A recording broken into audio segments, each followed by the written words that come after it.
Вы смотрите «Утро» на Якутия-24. В студии Екатерина Карпухина и Андрей Погорелов. Смотрите сегодня в программе. Довели до совершенства. Государственная Дума приняла закон о защите социальных выплат. Модернизация отрасли и развитие IT-технологий. В Якутии намерены увеличить число компетенций регионального чемпионата WorldSkills. Ликвидировать очередь. В правительстве республики рассказали, когда в регионе появятся новые ясельные группы.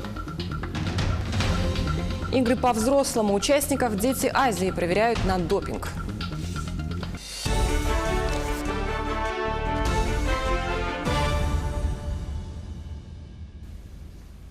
Банки и судебные приставы не будут списывать социальные выплаты для погашения долгов со счетов граждан. Закон об этом Госдума приняла в окончательном чтении. На самом деле такой запрет существует и сейчас. Но механизм был несовершенен. Приставы и банки видели счет должника, но не видели, какие именно средства на него поступают, пояснил спикер Госдумы Вячеслав Володин. Теперь, по его словам, появится четкий механизм, при котором каждое поступление социального характера будет обозначено в банковской системе. И это позволит защитить социальные выплаты от взысканий. Поддержаны поправки, направленные на облегчение положения ипотечных должников. Законопроект, принятый Нижней палатой парламента во втором чтении, касается поддержки лиц, которые получили ипотечный кредит и стали должниками в случае, когда этот кредит не погашен вовремя. Им предлагается предоставить льготы по оплате исполнительного сбора и либо полностью, либо частично этот сбор ликвидировать. Поправки предлагается внести в закон об исполнительном производстве. По солидарным должникам сегодня исполнительский сбор составляет 7%. Это с каждого из должников. Поэтому, если семья, например, из 2-3 человек получила ипотечный кредит, им необходимо будет вернуть сегодня не только само тело кредита, проценты по кредиту, но и плюс еще исполнительский сбор. А это все-таки не маленькая сумма, она может быть от 10 тысяч до 100 тысяч рублей. И поэтому предлагается каждому солидарному должнику платить не сбор, а со всех солидарных должников в размере 7%. Тем временем в сферу компетенции Роспотребнадзора должен входить не только контроль безопасности продуктов, но и их качества, уверен премьер-министр Дмитрий Медведев. Так он ответил на просьбу спикера Совета Федерации Валентины Матвиенко назначить единое ведомство, ответственное за качество продуктов питания. Премьер отметил, что понятие качества часто противопоставляется безопасности. В частности, Роспотребнадзор заявляет, что готов отвечать именно за безопасность. Если под качеством понимать соблюдение нормативных требований ГОСТов, то тогда у меня другого варианта нет. Это должна быть компетенция Роспотребнадзора, заявил Медведев. Если он с этим не справится, тогда мы решим судьбу и этого ведомства, предупредил премьер. Также спикер Совета Федерации Валентина Матвиенко на встрече с премьер-министром Дмитрием Медведевым предложила Кабмину приостановить экспорт российского леса за границу, пока не будут приняты изменения законодательства в этой отрасли. Она добавила, что необходимо вести мониторинг при помощи систем спутниковой навигации, использовать современные технологии, обеспечить нормальное функционирование системы учета древесины, которая сейчас не работает. По словам Матвиенко, в данный момент лесная отрасль является убыточной. Происходят незаконные вырубки, а арендаторы лесов не несут никакой ответственности за свои обязательства. Минтруд предложил ежегодно выплачивать ветеранам Великой Отечественной войны по 10 тысяч рублей ко Дню Победы, сообщается на портале проектов нормативных правовых актов. Проект указа предполагает денежную выплату, начиная с текущего года, гражданам России, инвалидам и участникам Великой Отечественной, проживающим в Российской Федерации, Латвии, Литве и Эстонии. Согласно пояснительной записке, число получателей выплаты в этом году составит около 70 тысяч человек. На эти цели с учетом расходов на доставку потребуется 704 миллиона 500 тысяч 300 рублей. Теперь к новостям региона. Энергетики западных электрических сетей Якутскэнерго приступили к ремонтной кампании. В плане текущего года реконструкция объектов энергетики, капитальные ремонты и техническое обслуживание энергообъектов. Серьезным проектом для надежного энергоснабжения Мирного и близлежащих поселков является перевод линии электропередачи в деревянном исполнении на металлический. Работы пройдут на участке между подстанциями Районная и Мирный. В поселке Алмазный Мирнинского района будут построены линии электропередачи напряжением 110 киловольт. В Ленском районе до конца марта будут заменены 28 опор линии передач это на 10 киловольт, Мурья, Бичинча. И расчищено 23,5 гектаров просеки. На высоковольтной линии Мирный-Ленск также запланировано обновление 20 опор. Сейчас о погоде в крупных городах Якутии. В Алдане температура воздуха составляет 19 градусов мороза. Идет небольшой снег. К концу дня потеплеет до минус 15 градусов. При этом ожидаются сильные ветра с порывами до 10 метров в секунду. В Ленске минус 18. Утром ожидается небольшой снег, но здесь также стоит быть готовыми к сильному ветру с порывами до 15 метров в секунду. Днем синоптики обещают 17 градусов мороза. В Мирном сейчас минус 20 градусов. Днем похолодает до 22-23 градусов мороза. Ветер западный будет дуть с порывами до 10 метров в секунду. 19 градусов мороза за окнами нюрнгринцев. Утром там возможен небольшой снег. К вечеру жители южной столицы ожидают потепление до 17 градусов мороза. Ну и о погоде в столице региона, городе Якутске. 36 градусов со знаком минус на улице прямо сейчас. В течение дня ожидается небольшой снег. Ветер северо-восточный с порывами до 4 метров в секунду. Температура воздуха днем минус 31 градус. Теперь к новостям экономики. Кабинет министров не будет регулировать цены на авиакеросин и компенсировать расходы авиакомпаниям. Однако для стабилизации рынка внутренних авиаперевозок решено создать межведомственную рабочую группу по выработке дополнительных системных мер поддержки. В нее вошли представители Минтранса, Федеральной антимонопольной службы, Минфина и другие ведомства. Обзор других новостей экономики в нашей ежедневной рубрике. Годовая инфляция в стране в январе выросла до 5%. Такие результаты Банк России называет ожидаемыми. Показатель соответствует нижней границе прогноза регулятора. Однако в Центробанке уверены, что годовая инфляция должна вернуться к 4% в первой половине 2020 года. Рост инфляции объясняется повышением НДС и постройкой цен к ослаблению национальной валюты, которое произошло во втором полугодии прошлого года. Что касается последних данных московской биржи, то за минувшие сутки рубль снизился к американской валюте и евро. Сегодня курс доллара, установленный Центробанком, составил 65 рублей и 71 копейку. Курс евро – 74 рубля 14 копеек. Американскую валюту по данным сайта banki.ru выгоднее всего. В Якутске продают Солидбанк за 65 рублей 97 копеек. Купить дороже всего доллар готов Россельхозбанк за 65 рублей 55 копеек. А европейскую валюту сегодня в Якутске дешевле всего продает Азиатско-Тихоокеанский банк за 74 рубля 43 копейки. Хорошую цену покупки за евро готов предложить Солидбанк. Это 73 рубля и 95 копеек, сообщает сайт banki.ru.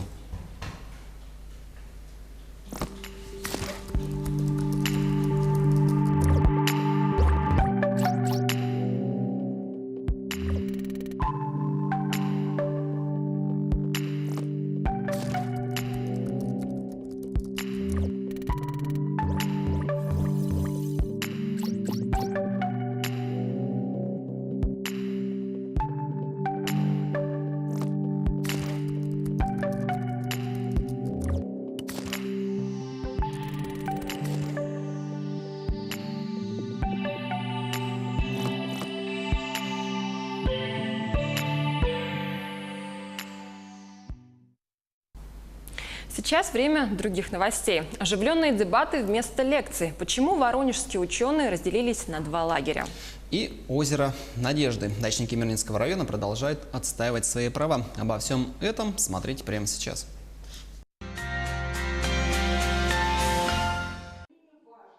Привычную тишину в аудитории нарушает звук барабанов, задающий ритм предстоящим прениям. Вместо лекции оживленные дебаты. Лучшие умы листеха высказывают свое мнение о внедрении инноваций в повседневную жизнь. Это пилотный проект нашего университета в честь дня празднования российской науки 8 февраля.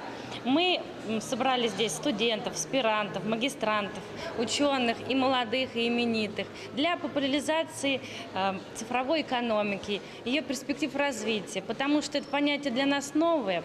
Вот и мы хотим добиться того, чтобы цифровая экономика была не просто звук, а такие фразы, как четвертая промышленная революция, искусственный интеллект, большие данные, блокчейн-технологии были понятны каждому обывателю. 3 раунда и 2 команды ученых. Одна за цифровую экономику, другая условно против. Единственное оружие ораторов – микрофон. И у меня активная такая жизненная позиция для того, чтобы доказывать, что это наш современный метод и жизни, и творчества, и повседневной жизни, и в быту, везде, в каждом уголочке нашей жизни.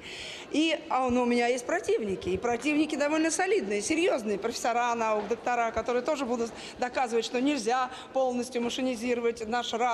Я с этим согласна, но считаю, что всегда человек должен быть выше любого искусственного интеллекта и уметь управлять этим процессом. Помимо плюсов и минусов грядущей цифровизации, ученые говорили и о рисках, кибератаках, финансовой безопасности или же сокращении рабочих мест. К примеру, на промышленных предприятиях внедрение технологий с одной стороны увеличит объемы производства, с другой роботы могут оставить человека неудел. Со временем мы планируем внедрять роботы на производстве.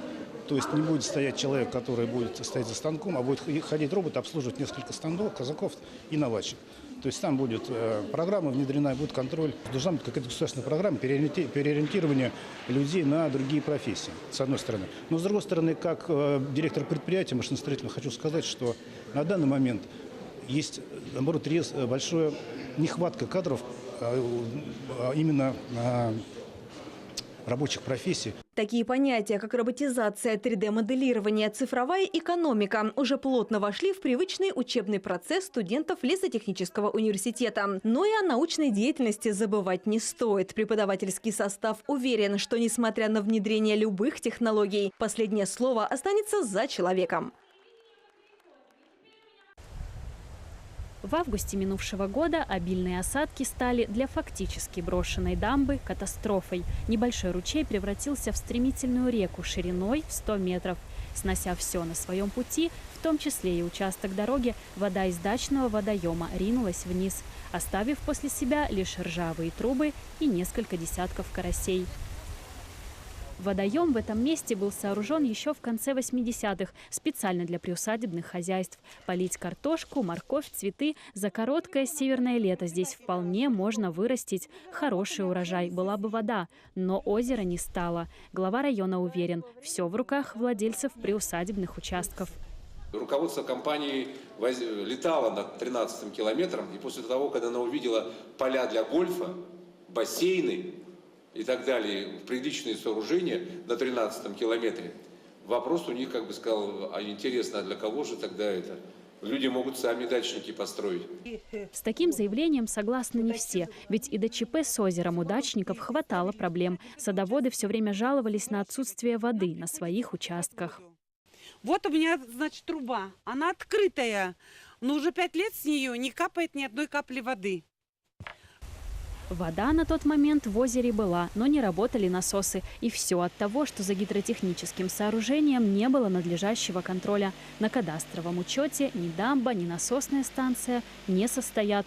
У огороднического некоммерческого товарищества «Пироп» с 2017 года нет руководителя. На данный момент компания «Алрос» и администрация района говорит, мы готовы рассмотреть вопросы, но вы должны привести документы, кто пользуется этим озером, это водохранилище, то есть дачники 13-го километра, оформить собственность, разработать проект, найти ответственное лицо, кто все-таки И дальше мы, конечно, поможем в софинансировании компании «Алроса». О том, сколько может стоить такой проект, дачники еще только подсчитывают. Тем временем дачный сезон уже не за горами. Владельцы приусадебных участков теперь это место называют не иначе, как озером Надежды. Ведь она, как известно, умирает последней. Ну а дачникам, похоже, только на нее и остается уповать при мысли о будущем урожае. Ксения Исламова, Иванна Филиппова, Злата Курбанова, Артур Голиков и Кирилл Шолохов. Сейчас наш эфир продолжит небольшая реклама. А сразу после нее расскажем о законопроекте, направленном против угроз из-за рубежа. Не переключайтесь.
Это «Утро на Якутия-24». Мы продолжаем. Государственная Дума приняла в первом чтении законопроект об обеспечении устойчивой работы российского сегмента интернета в случае отключения от глобальной инфраструктуры всемирной сети. Авторы документа и эксперты подчеркивают, что он направлен прежде всего против угроз из-за рубежа. Документ предполагает, что Роскомнадзор будет следить за работой интернета и сетей связи общего пользования для выявления угроз устойчивости, безопасности и целостности их функционирования в России. Операторы связи, в свою очередь, обязаны установить технические средства противодействия таким угрозам. Они должны ограничить доступ к ресурсам с запрещенной информацией не только по сетевым адресам, но и путем блокировки трафика. Спикер Госдумы Вячеслав Володин считает, что необходимым привлечь к подготовке законопроекта ко второму чтению правительство, деловое сообщество и высококлассных экспертов. Но я добавлю, что во время обсуждения на пленарном заседании Госдумы депутат Ярослав Нилов поинтересовался, не приведет ли принятие законопроекта к появлению инструмента, позволяющего одномоментно заблокировать в России такие популярные сервисы, как Facebook, Gmail, YouTube. Заместитель главы Минкомсвязи Олег Иванов ответил на этот вопрос отрицательно. Глава комитета Госдумы по информполитике Леонид Левин поддержал замминистра. Все вышеуказанные иностранные сервисы при принятии определенного решения могут быть и сегодня заблокированы Роскомнадзором. Для этого дополнительного законодательства не требуется. Если вы думаете, что этот закон принимается в этой связи, пояснил он. Тем временем число компетенций регионального чемпионата WorldSkills в Якутии вырастет до 112. Новые компетенции связаны с модернизацией традиционных добывающих отраслей и задачами республики по развитию сферы IT-технологий.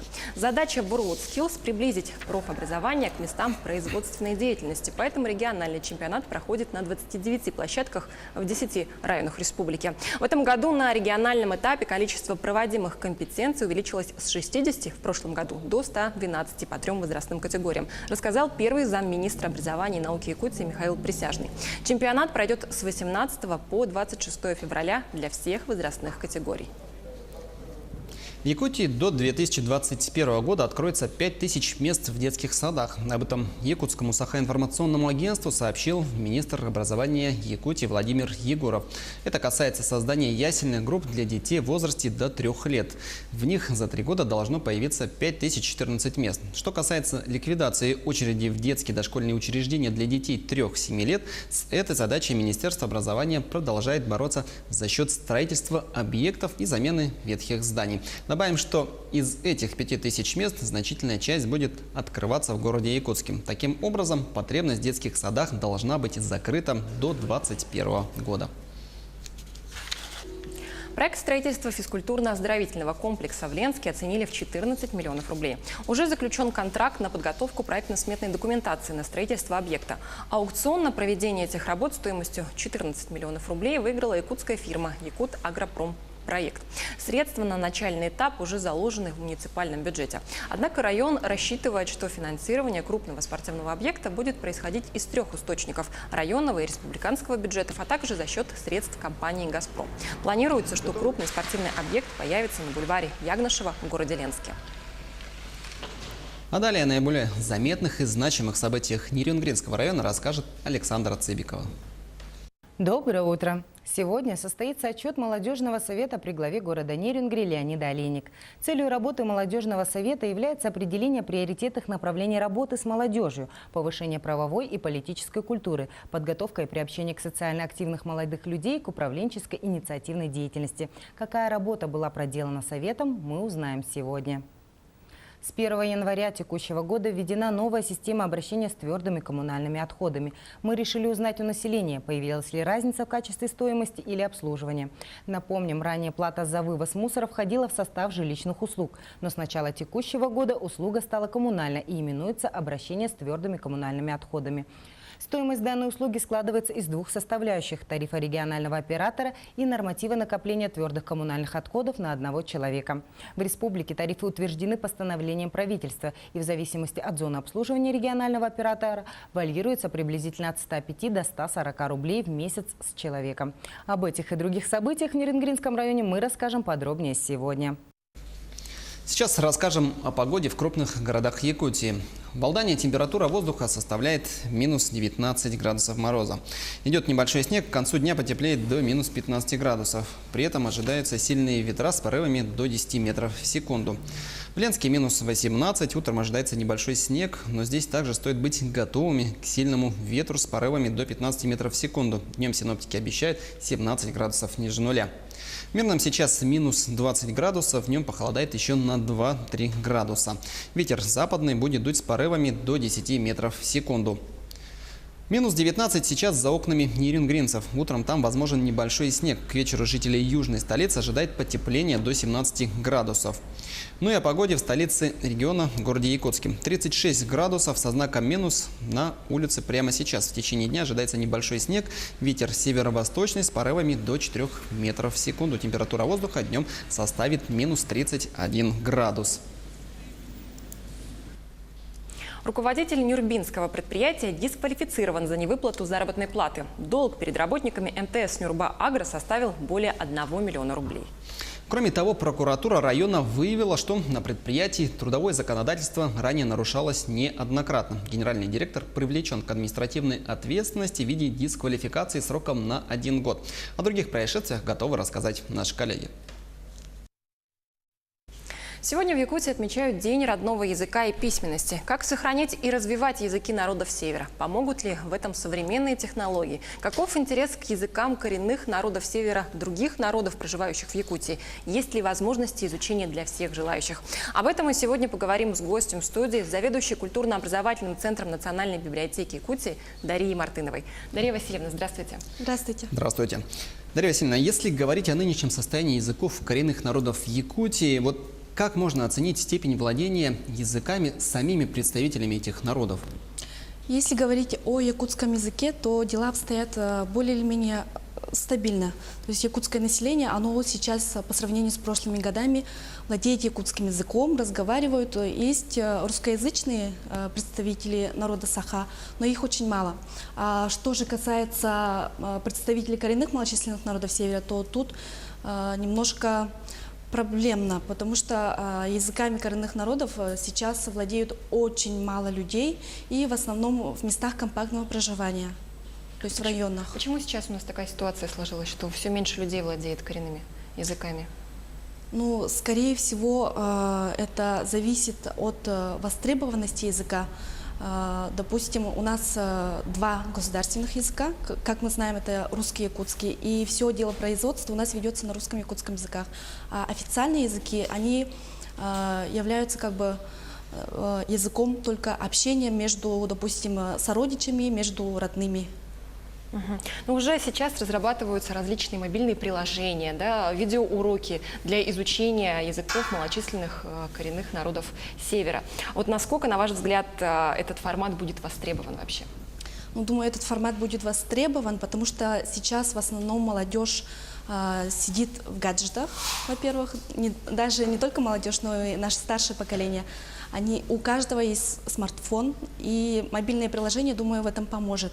Но с другой стороны, чтобы изучать тот или иной язык, гораздо проще его изучать, когда окунаешься в языковую среду. То есть, когда у человека нет возможности общаться на каких-то других языках, а есть только определенная языковая среда, на котором приходится общаться, тогда человек хочет, не хочет, он учит этот язык. То есть получается, что в семье лучше всего общаться тогда на родном языке?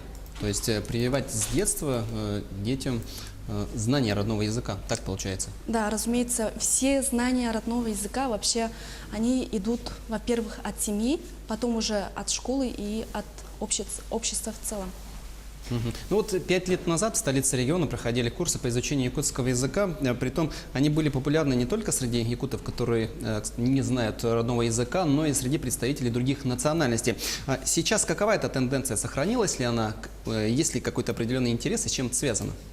Ну прошло, как вы говорите, 5 лет, но эта тенденция до сих пор сохраняется. Вообще представители других национальностей, русские и также представители других национальности, они хотят изучать якутский язык. Мы спрашивали у многих, почему они хотят изучать этот язык. Они говорят, что вот, хотят понимать и говорить на языке, который вокруг них. А вот расскажите о курсах, которые преподаются у вас в библиотеке. С октября месяца у нас стартовал языковой лекторий. Это бесплатные языковые курсы, где бесплатно все желающие могут изучать якутский язык, эвенский язык и культуру, эвенкийский и юкагирский языки. И вот эти курсы языковой лектории у нас ведется на общественных началах. Все наши лекторы, они работают пока бесплатно, что немаловажно, я думаю, в наше время.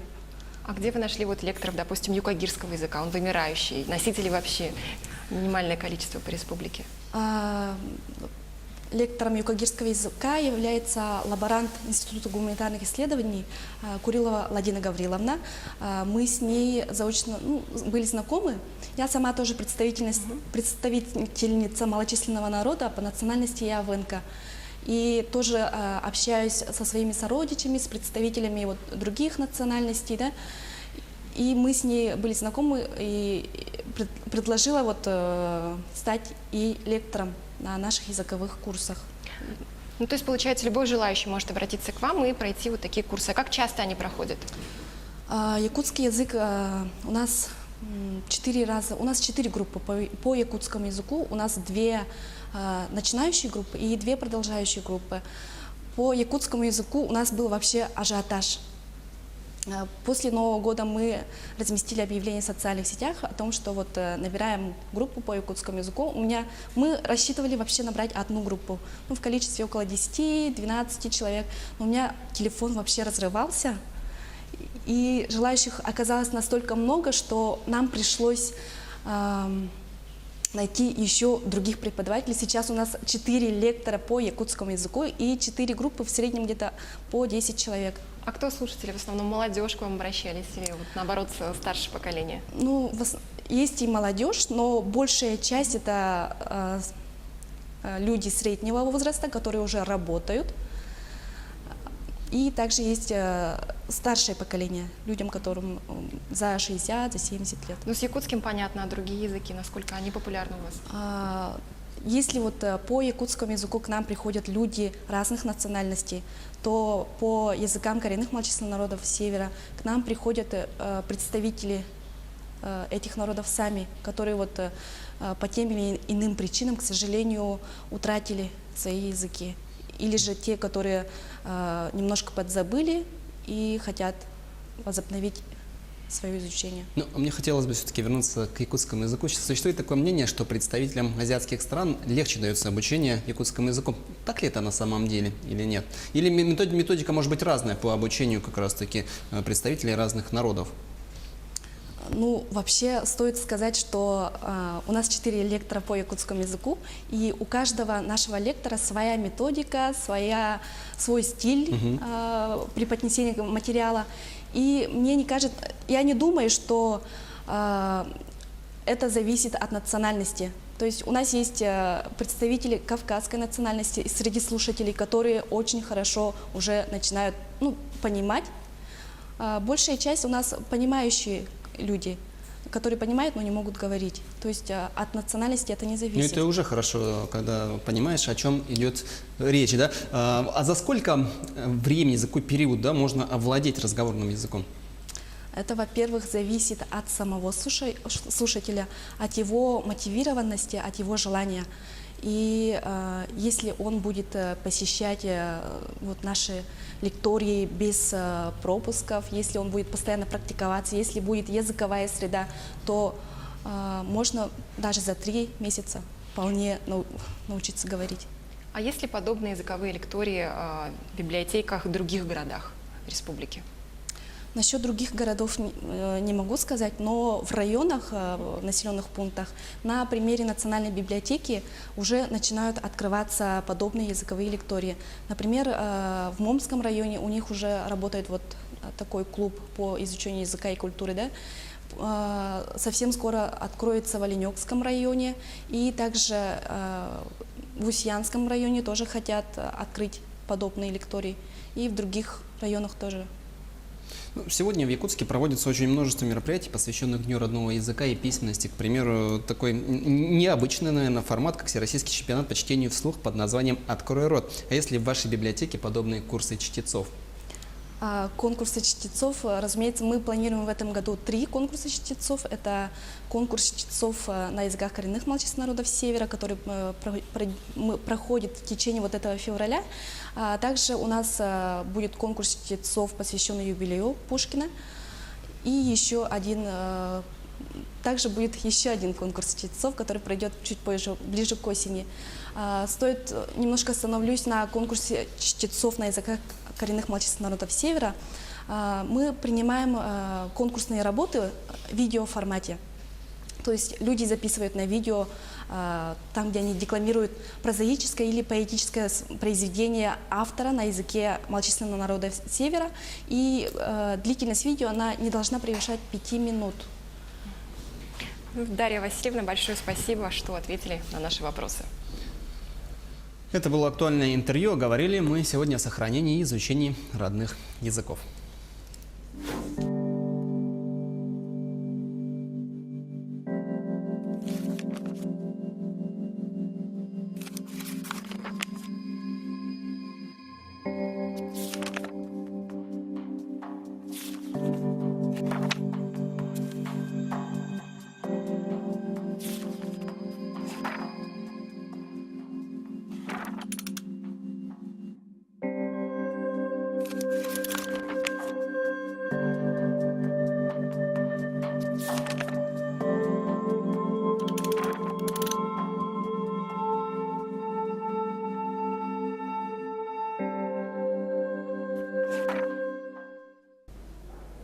Мы продолжаем. Дмитрий Медведев поддержал идею приравнять электронные сигареты к обычным в вопросах регулирования. Премьер-министр указал, что не видит разницы, в какой форме происходит курение. Сейчас рынок вейпов и электронных систем нагревания табака законодательно не регулируется. Их потребление никак не ограничено. Действует лишь стандарт на нагреваемый табак и на жидкости для электронных систем доставки никотина. Однако их применение является добровольным. В то же время участники рынка настаивают на раздельном регулировании рынка электронных и обычных сигарет, заявляя о меньшем вреде первых.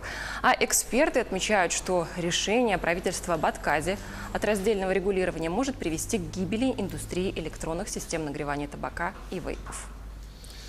Но между тем ученые выделили сильнейший антибиотик из слюны бурого медведя под названием амикумацин.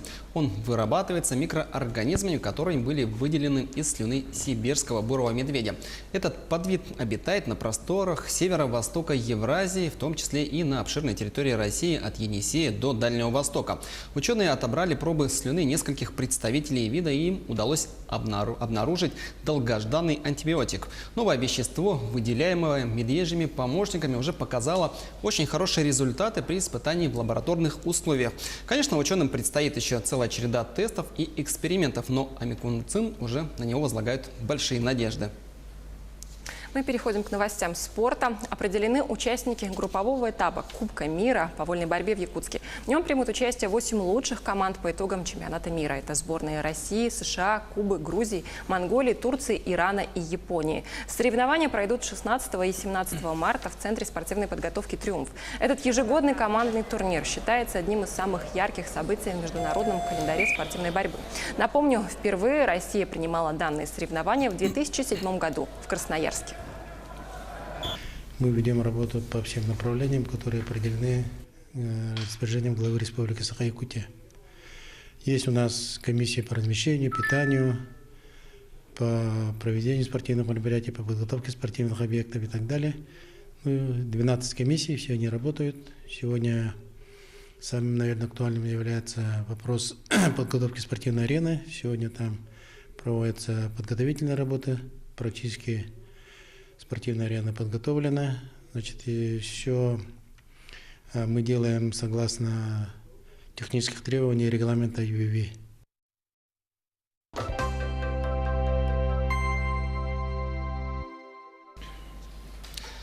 800 литров супа на обед, 2 тонны хлеба и фруктов в течение дня. Организаторы игр «Дети Азии» в Южно-Сахалинске рассказали о тонкостях питания гостей и участников первых зимних игр. Для того, чтобы накормить их всех, 90 поваров ежедневно готовят более 11 тонн еды. Первое, второе, компот, добавка и перекус для 800 спортсменов, 1000 волонтеров, а также для тренеров в 25 точках размещения по всему областному центру. Спортивная кухня сбалансирована, должна быть очень калорийной, поэтому разработка меню заняла много времени у сахалинских поваров. Как рассказал президент Сахалинской ассоциации кулинаров и рестораторов Валерий Ковалев, ребятам стараются давать разнообразные блюда, учитывающие страны участников. Например, спортсмены из Индии, соответственно, не едят говядину. Много представителей мусульманских стран, так что под запрет попала свинина. Обязательно есть и халяльные блюда в меню. Все готовится из сахалинских продуктов. Это, конечно же, рыба, мясо, сладости, колбасные изделия.